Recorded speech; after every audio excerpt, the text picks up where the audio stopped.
विधानसभा निवडणुकीसाठी मतदान होत असताना भूम तालुक्यातील मौजे पाटसांगवी या ठिकाणी 2 गटात धारदार शस्त्राने हल्ला झाल्यामुळे शिवसेना उद्धव ठाकरे गटाचे कार्यकर्ते गंभीर जखमी झाले असून एक जण मयत झाला आहे।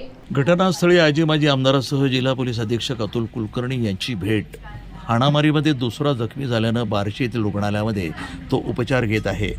अधिक माहिती अशी की सकाळी 11 वाजण्याच्या सुमारास मयत समाधान पाटील मतदान केंद्रात मतदानासाठी गेला असता त्या ठिकाणी त्याच्याशी हुज्जत घालण्यात आलं असल्यानं मतदान प्रक्रिया पूर्ण झाली असताना त्यांनी मतदानास नकार देत बाहेर पडला आणि बस स्थानक चौकात आला।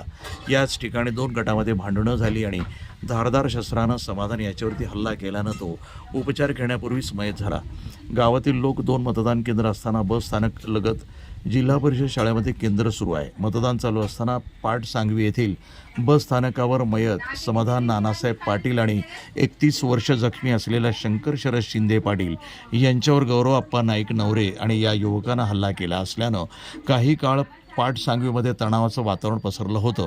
या घटनेसंदर्भात लोकांमध्ये राजकीय कारणावरनं समाधान पाटील यांची हत्या झाल्याची सांगितलं जात आहे, तर भूमचे पोलीस निरीक्षक प्रल्हाद सूर्यवंशी यांनी हे वैयक्तिक कारणावरनं मारहाण झालं असल्याचा संशय व्यक्त केला असून मयताच्या नातेवाईकांनी जबाब दिल्यानंतरच खरं कारण समोर येईल असं सांगितलं। परंतु वार करणारे पालकमंत्री तानाजीराव सावंत यांच्या गटाचे असल्याचे सांगितले जात आहेत, तर मयत झालेले युवक हे शिवसेना उद्धव बाळासाहेब ठाकरे गटाचे असल्याचं खात्रीलायक वृत्त आहे। घटनेची वार्ता जिल्हाभर पसरत असताना घटनास्थळी माजी आमदार राहुल महारुद्र मोटे, माजी आमदार ज्ञानेश्वर तात्या पाटील यांनी घटनास्थळी भेट देऊन संबंधित प्रकरणाचे खुलासा घेण्याचा प्रयत्न केला। विद्यमान खासदार ओमराजे यांनी बार्शी येथील जगदाळे मामा हॉस्पिटलमध्ये जाऊन जखमींची विचारपूस केली असल्याचं समजतं, तर या घटनेची सखोल चौकशी करण्यासाठी निवडणूक ऑब्झर्व्हर हे देखील पाटसांगवीमध्ये पोलीस अधीक्षक अतुल कुलकर्णी आणि उपविभागीय पोलीस अधिकारी भूम यांच्या समवेत पाटसांगवीमध्ये हजर झाले होते। याबाबत ही अधिक स्पष्टता पोलिसात गुन्हा नोंद झाल्यानंतरच समजणार आहे। पाटसांगवी गावामध्ये मी आता व्हिजिट केलेले एक प्रकार झाला की 11:30-12 वाजता सुमारे एक इसम दुसऱ्या सोबत भांडण झालं आणि 12 आणि 12:30च्या दरम्यान त्यांनी चाकू घेऊन इथं स्टॅबिंग केलेल्याचा प्रकार झाला।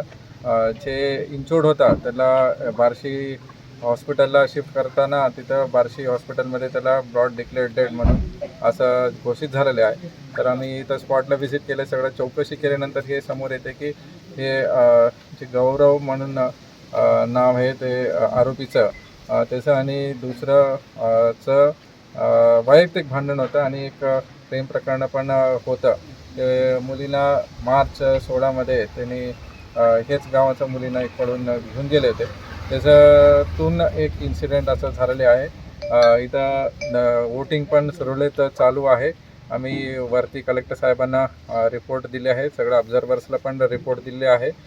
कोणताही राजकीय काही व्यक्तीचा या पार्टीचा इथं संबंध नाही आहे। राजकारणाशी या घटनेचा कोणता संबंध आहे का? नाही आहे ते क्लिअर प्रश्न।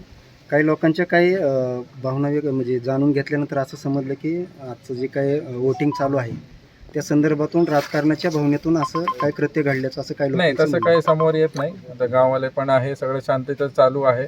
आता कोणताही असं पार्टी या व्यक्ती याचा कोणताही सहभाग नाही आहे, त्यांचं वैयक्तिक काही इश्यूज होते, त्यांचं भांडणातून हे इन्सिडेंट झालेले आहे। धन्यवाद।